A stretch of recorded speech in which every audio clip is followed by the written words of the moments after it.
নিরঞ্জনের জন্য আমাদের প্রতিমা নামানো হচ্ছে, এমন সময় হঠাৎ কারেন্ট চলে গেছে। যাই হোক, সবাই সবার মোবাইলের ফ্ল্যাশ লাইট জ্বালিয়ে দিয়েছে। তারই মধ্যে মণ্ডপ থেকে নামানো হচ্ছে আমাদের প্রতিমা।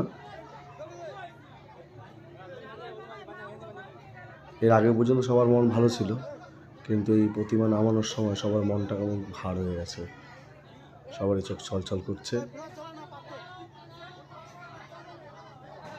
সবাই খুব ব্যস্ত।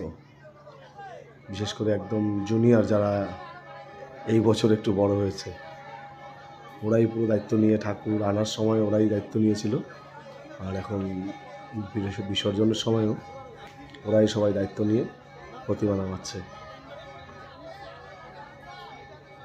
মা দুর্গাকে দেখতে অনেক সুন্দর লাগছে এই রাতের হালকা মৃদু আলোতে।